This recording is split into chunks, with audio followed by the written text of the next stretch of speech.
Hello, all, and welcome back to another episode and a brand new season of TV and Us, a conversation show about the TV series that we just can't stop talking about. My name is Jennifer Hahn. And I'm Sarah Callan. And each season we focus on a different show, reviewing it episode by episode, and we invite you to watch along with us. We are back with a fresh new season of TV and Us. And Sarah, what are we reviewing this season? Yeah, we got fresh new episodes, hot out of the oven, straight out of the pan, onto the plate. That's right. We are reviewing The Bear, Season 1. Yes, we are. And we will make sure to wipe the sauce splashes off the side of your plate so that you have a beautiful, fantastic, pristine experience. Only the best for our listeners. Yes.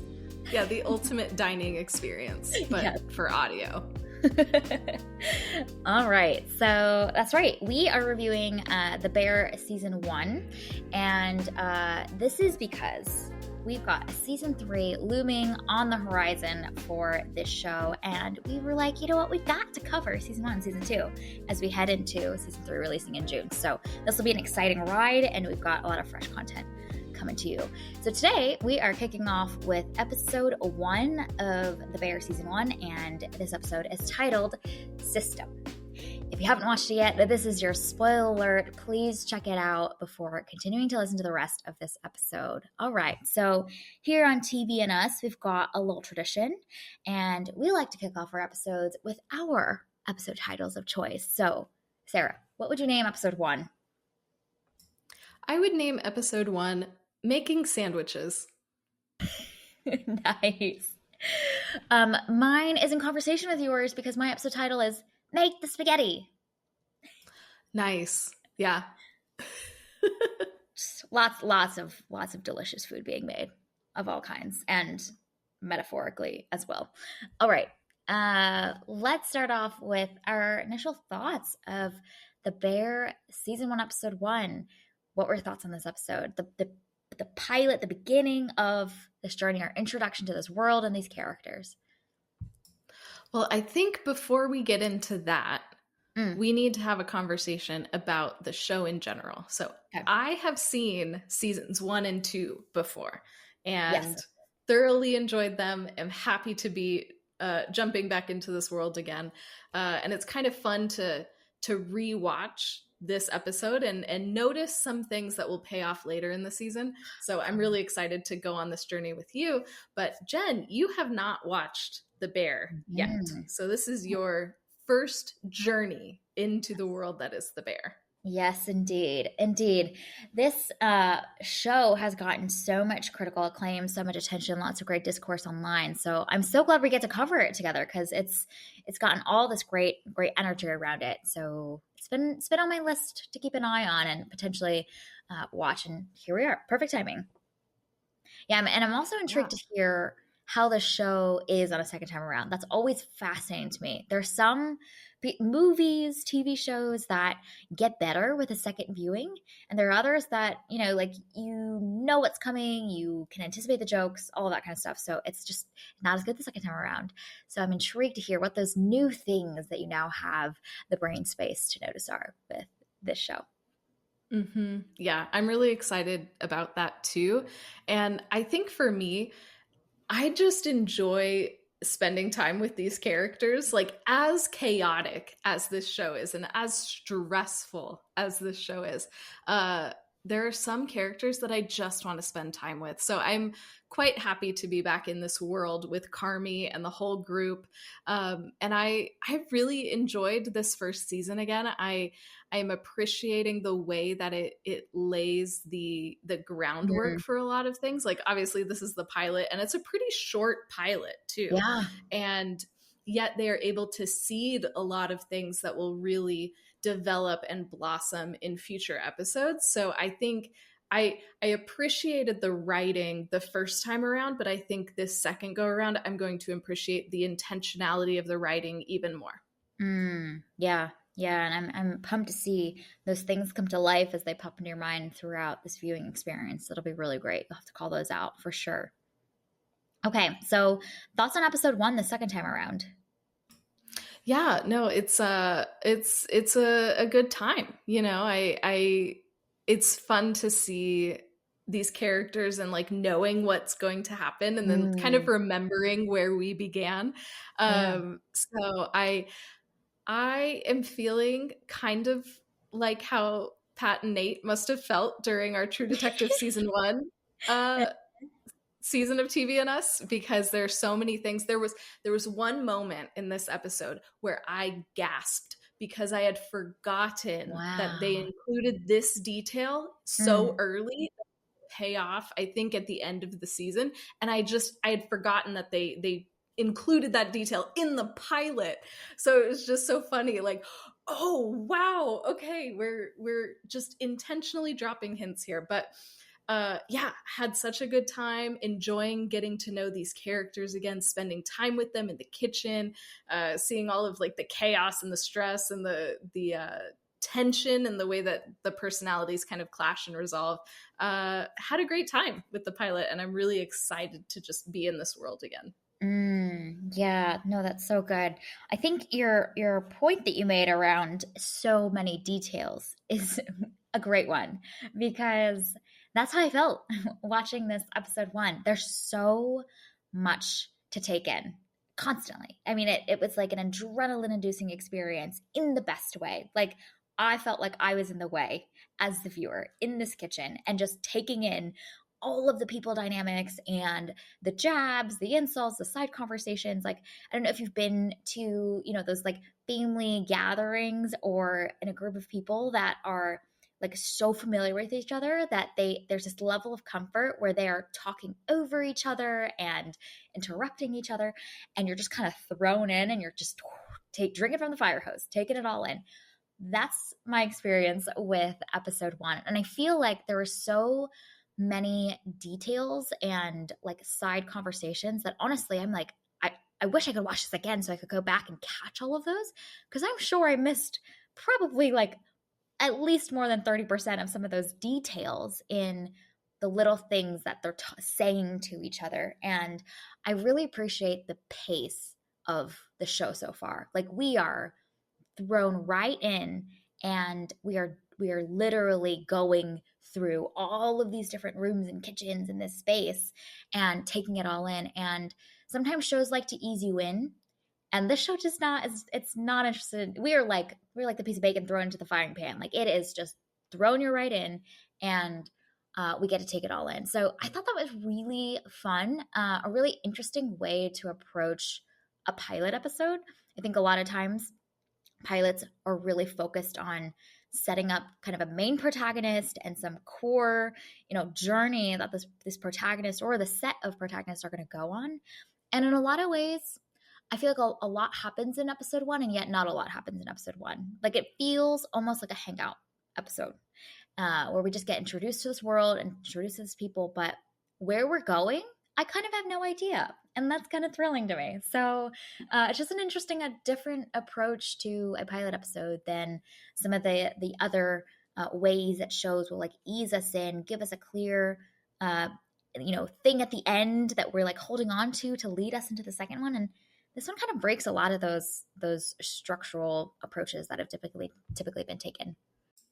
And I love that this episode really is like exposition almost.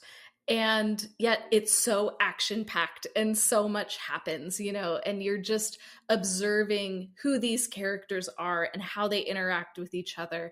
And in doing that, you learn a lot about them and you can learn a lot about their dynamics, but you might not know the details. So I love that this is like, we're going to give you the lay of the land, but it's really just vibes. And you're just going to have to like fill in the pieces as we give them to you. We'll make things clearer over time. But right now, you are like Sydney, and you just have to plop into this kitchen and you're just kind of feeling your way around and like, okay, who are the players? What is going on? This is madness, but I'm here.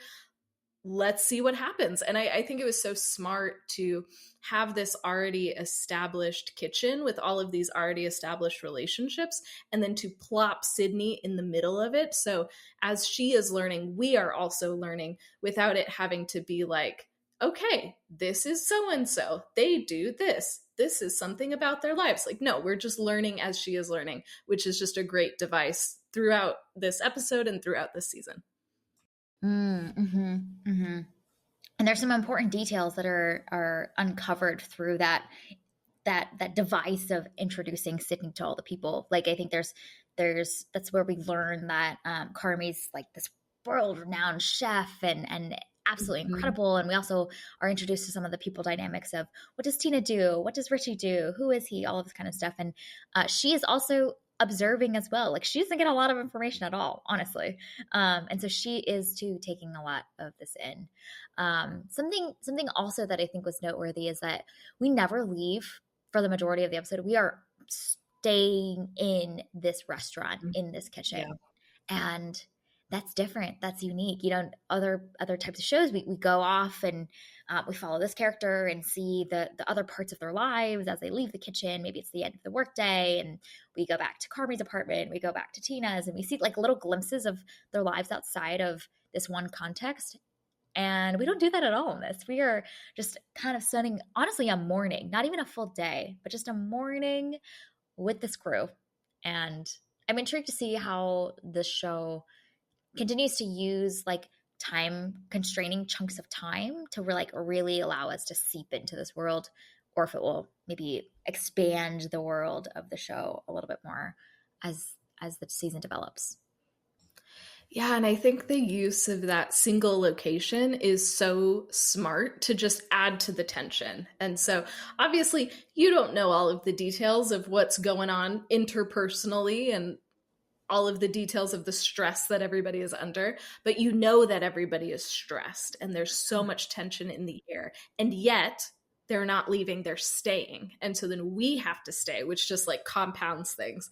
And then throughout the episode, there are these constant like zoom ins on the clock. So we're just constantly aware of this pressure of time, of being behind and being late and needing to catch up, but we can't. And like the way that this show is able to create that tension and that stress is just so brilliant. And it starts right here in the pilot. I was like drooling at the editing in this episode. Like, it is so dynamic and kinetic. It's very reminding me a lot of Uncut Gems, or even some of the way that Scorsese will cut things together to like create this sense of like adrenaline and energy, this forward momentum. Oh, the editing in this is fabulous. And not just like the pace and the cutting, but even like the diversity of the shots that are cut together and where they land. And it's all very musical and rhythmic. Like, oh, I'm excited to see more of that. Oh, it was so good. So good. I was drooling. And then I love that it balances it out and it knows when the camera just needs to be stationary. So there's that one moment when Fak is fixing the mixer and there's all this chaos happening around him, but the shot is just still and people are coming in and out of the frame. So you keep that madness and that tension and that constant movement and stress happening, but the camera is stationary. And that was just such an interesting visual contrast, but it still keeps up the theme of the episode. So it feels consistent, even though visually it looks a little bit different.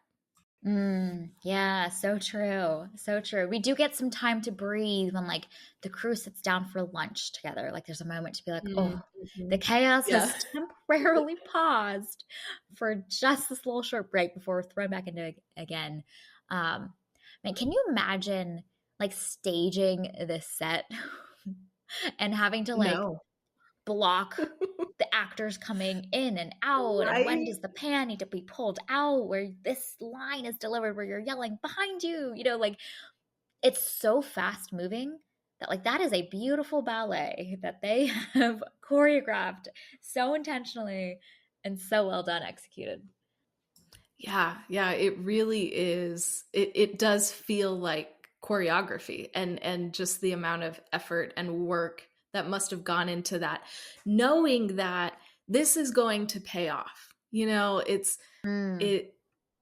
is a lot of work. It's a lot more work to film something like this. And yet you can tell in the final product that it was absolutely worth it to create all of that movement that's happening that Mhm. helps us feel like we are in this kitchen, as opposed to like, I don't know, just showing us a kitchen and like, oh, I guess we're in a kitchen. But this actually like really helps us immerse in not just what they're doing, but like how they're doing it, and helps create that sense of pace that you just feel constantly throughout this episode. And you feel how cramped it is. Like, this is a tiny Yeah. kitchen for this many Yeah. human bodies to be like rolling around with like hot pans in hand, like that you feel that sense of like there is not enough space for all of us, let alone even having to, like, from a choreography perspective, figure out where the cameraman's supposed to be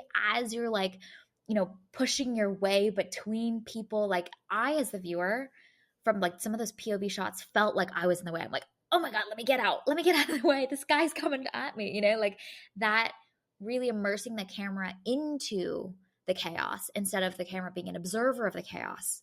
They nailed that as well. So good. Yeah, yeah, you absolutely described it perfectly. We are not an observer, but we are in the kitchen with them. And I love that everything about this episode is making you feel that, the camera, the movement, all of that stuff.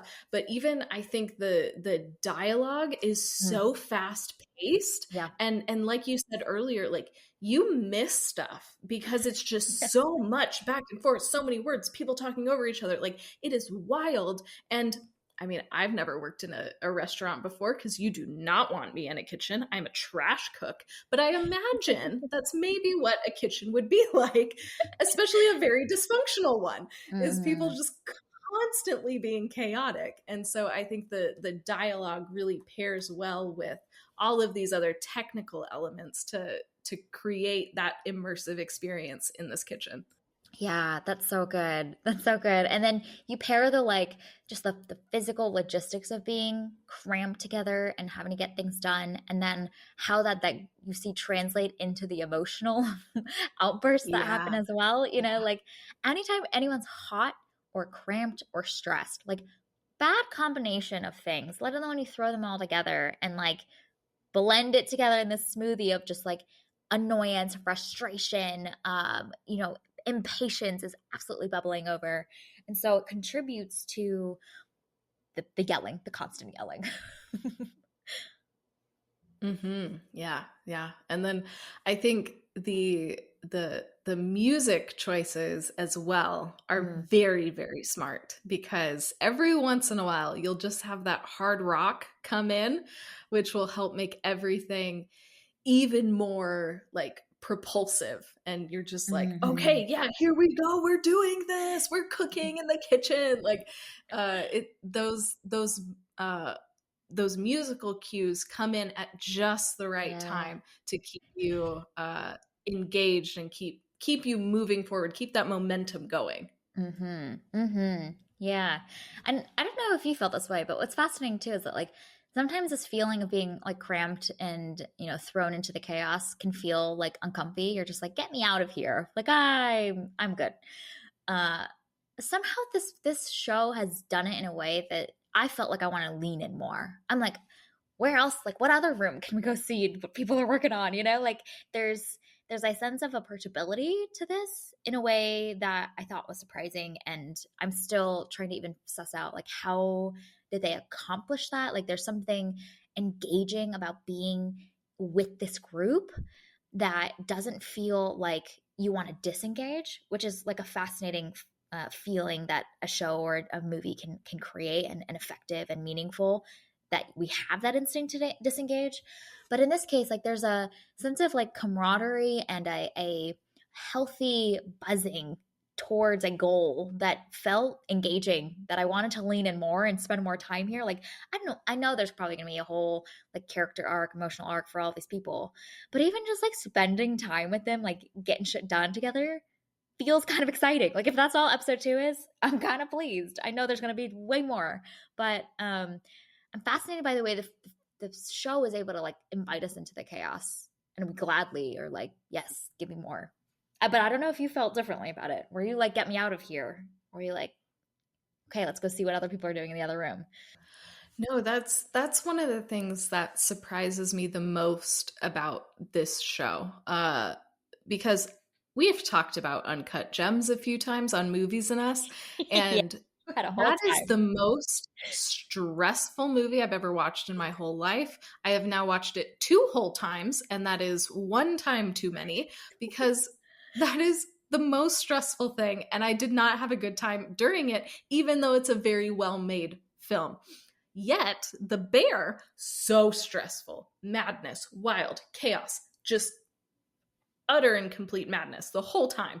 And yet I'm Mm. like, oh my gosh, I'm having such a good time. Yeah. Like I'm laughing, I'm having fun with these characters. Like I do want to hang out with these characters, Hmm. even if that means being in the midst of chaos. So, like you were saying, the way that this show is able to create that atmosphere of chaos without us feeling so stressed that we want to disengage is really powerful. And I think Hmm.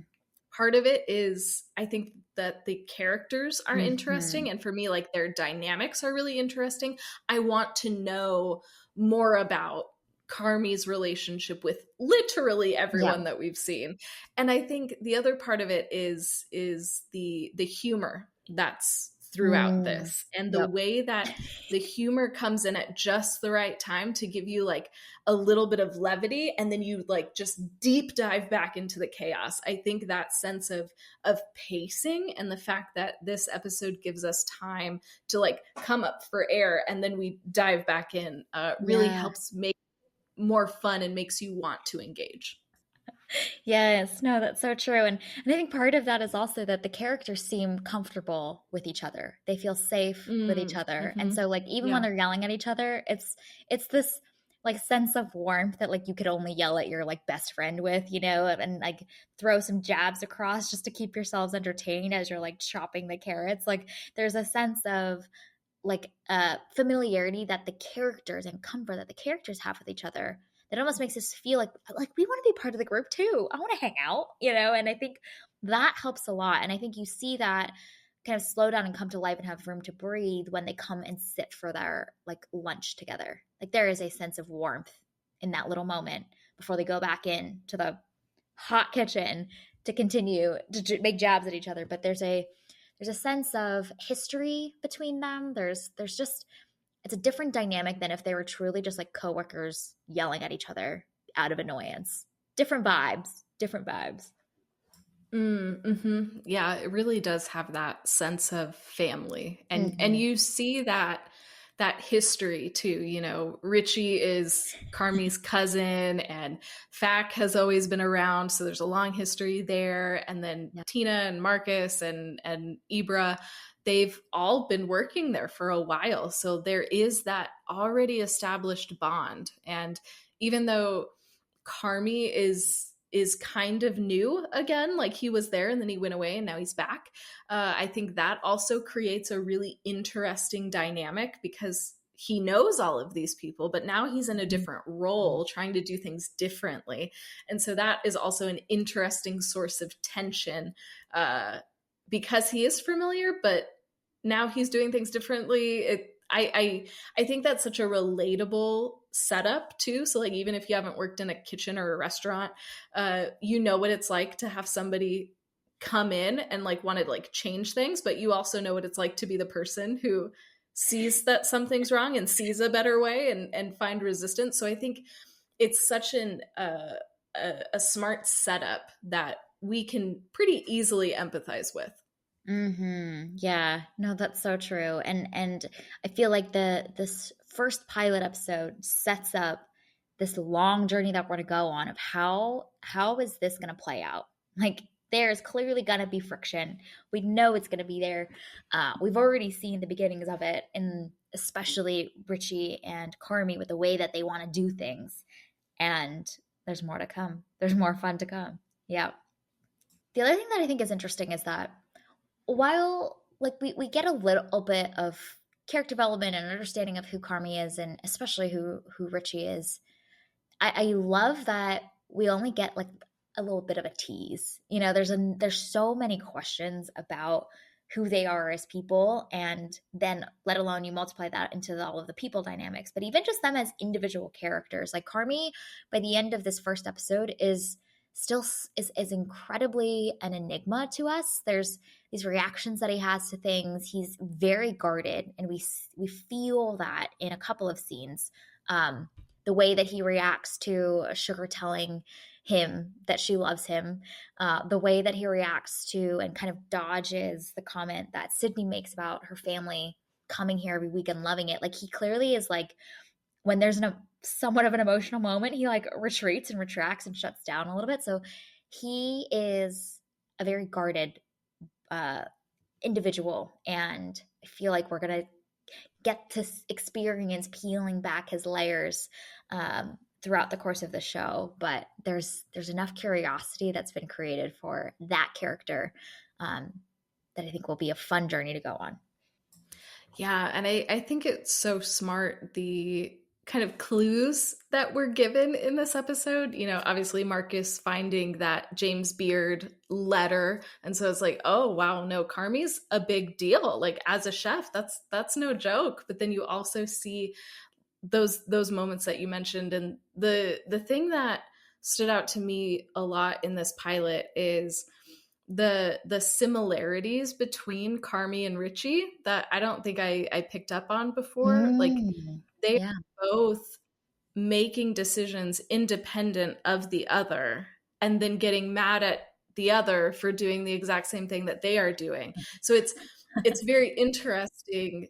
They have such different personalities and such different ways of going about things, but their main source of tension is what they are both doing. And I just thought that was a really interesting way to set up both of these characters, that they actually have more in common than they might like to think. That's so good. That's so good. And yeah, they both care deeply too about this restaurant specifically, Yeah. and helping it survive and thrive. And their methods are different, but they both are aligned in their mission, in their vision for this, which is their kind of connection to the restaurant as a result of the relationship to Michael and the love that they had for that person in their life. So yeah, that is also like, they are quite aligned. Just the methodology is different, but the root is quite similar. Fascinating. Mm-hmm. Yeah.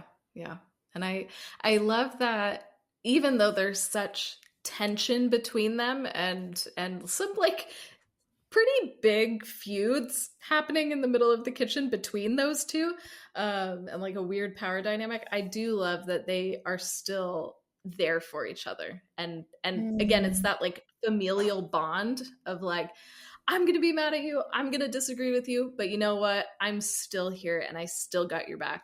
So even though their methods of showing that they have each other's back are maybe not the most healthy, you see that like gem of a good intention that is just kind of heartwarming in the midst of all the chaos. Yeah, it's like I'm gonna rescue you out of getting your, organs punched out of you, but then I'm gonna bring you back in and yell at you Yeah. afterward. Balance. And even the way that unfolds, Richie has some really good lines when he's doing that. I love that he ends it with like, I hate litter, you're gonna recycle. I was like, literally perfect. No notes. It's a great way to threaten everybody. Oh, it's so good. It's so good. I'm so intrigued to learn more about Richie too. He's a fascinating human being. That's gonna be great. And there's all these like side characters that also have so much color and vibrance that like we barely spend much time with. Like, what is Fuck doing here? He's got so many comments and thoughts about things. There's even some of the characters that are a little bit quieter, a little bit more reserved. I'm like, oh, I can't wait to see when your moment comes to have your narrative arc. So this episode does what the pilot episode does. You get the emotional connection and investment into the characters. You leave plenty to be desired of as far as like questions and curiosities to keep the audience coming back for more. And you establish a sense of time and place. And that's what you got to do, like a sense of location and a vibe that people want to revisit again. They're gonna come back for sure. Yeah. Yeah, this is such an effective pilot. I remember when I watched this for the first time, I watched it with my roommates, and shows are kind of like hit or miss for us as a collective group.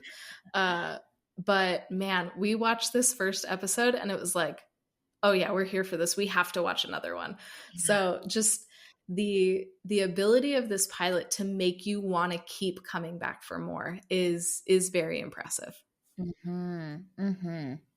And it's just so interesting because like if you put it on paper, like not much really happens, right? Like Yeah. they Yeah. preparing for the opening of their shop over the course of like a 5 hour period, 6 hour period, perhaps. And we meet some people. That's basically the summary of this episode. And they do all of those things very well. Mm-hmm. Yep. Yep. They've given you enough. They've hooked Mm-hmm. you. Now you just got Mm-hmm. to come back and see what of those questions get answered. Yep. And Yep. then see what new questions arise too. Mm-hmm. Mm-hmm. I am intrigued in the next few episodes to see how the show continues or doesn't continue to lean in the like dream sequences.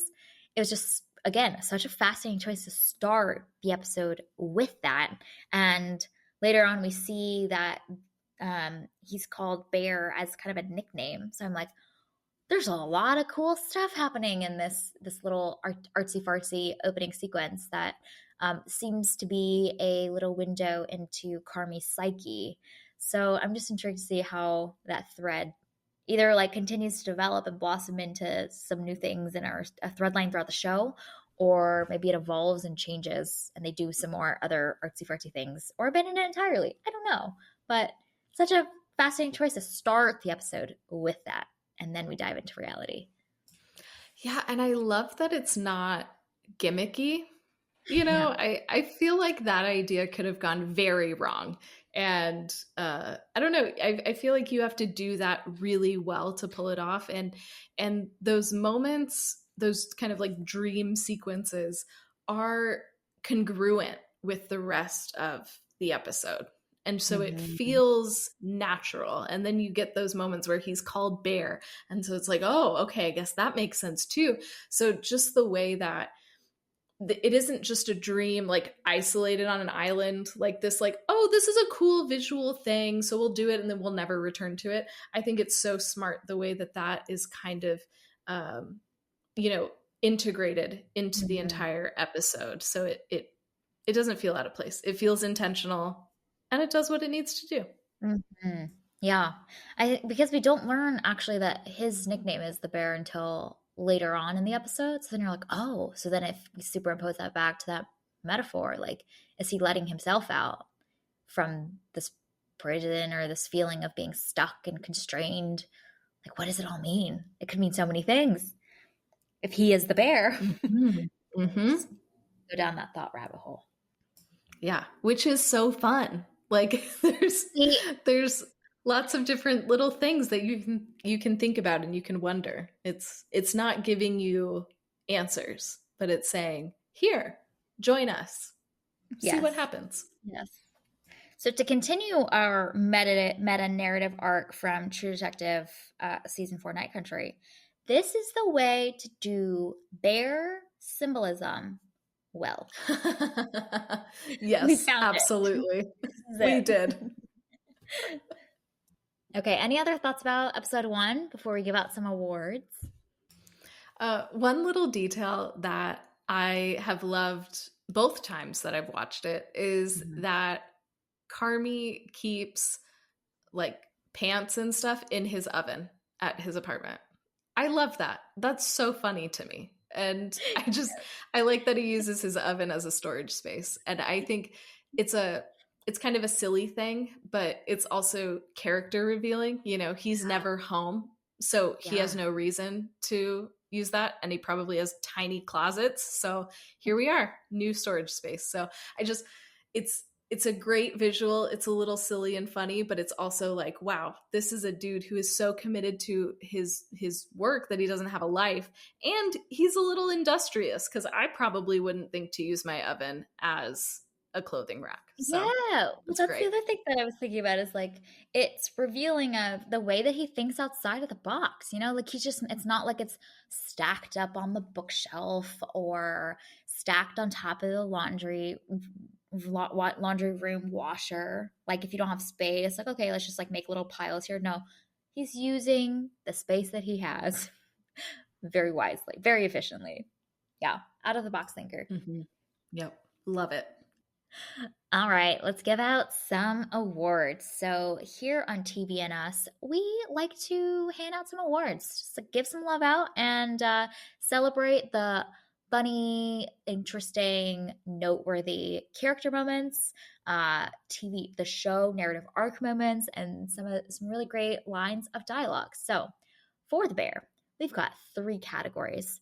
The first category is Top Chef, and it is given to a character that can encompass whatever the Top Chef means to you this week.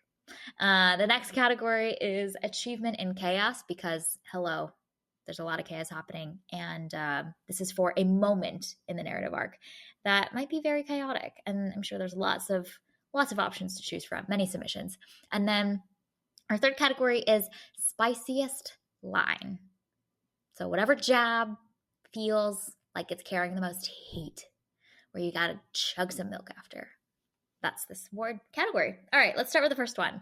Top Chef. Who is getting this award today and for just what's the reasoning?